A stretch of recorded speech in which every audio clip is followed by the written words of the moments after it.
When you're seeing someone new, you tend to talk about anything and everything.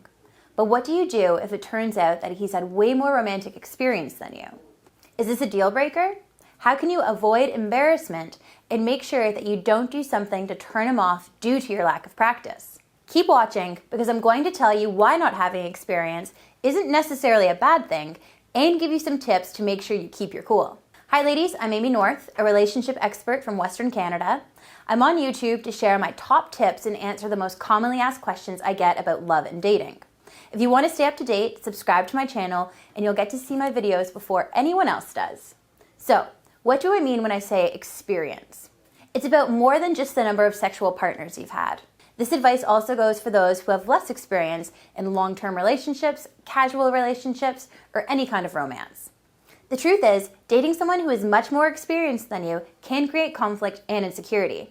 But there are ways to make sure that these problems don't crop up between the two of you. In fact, dating someone who is more experienced than you actually has its upsides. As backwards as it may be, many guys prefer a girl who doesn't have a lot of previous partners. Guys don't necessarily want a virgin, but many of them appreciate the innocence and optimism that you'll bring to a relationship, and this can balance well with a guy who's more experienced. Plus, some guys like the feeling of being in control and being able to teach you new things. So don't see your lack of experience as a drawback, but an opportunity. But there are potential for problems that can come from a lack of experience.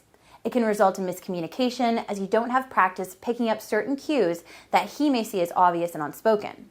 For example, can you tell when a conversation is over and he wants to end a date, or are you overstaying your welcome? Do you text him all the time even though he doesn't reply? Be mindful of your interactions and err on the side of cutting the date off early. The worst that will happen is that you leave him wanting more, and that's never a bad thing. If you're an amateur dater looking to get some real information about what guys want and need in a relationship, check out coachnorth.com.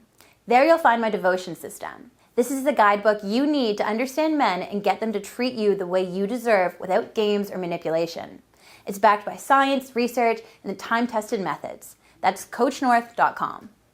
Now, another red flag for men is when you share extreme personal information right away or get very attached and lovey-dovey before you even really know them. Aim to take things slow and avoid broadcasting your feelings for him early on in the relationship. Instead, focus on getting to know him and spending quality time together.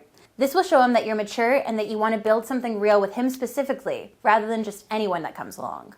Communication is really important in situations like this. You don't have to tell him how many people you've been with or that you haven't had many serious relationships in the past if you don't want to. That information is yours to share or keep to yourself as you see fit. But do be open with him about your boundaries, what you want out of the relationship, and as things progress, your expectations for him as a romantic partner. These can be tough conversations to have, but they can really help the two of you bond and will prevent misunderstandings and hurt feelings going forward. Dating can be hard at first, but if you follow this advice and take things slow, you'll learn all you need to know to make things work with the guy you want, no matter how experienced he may be.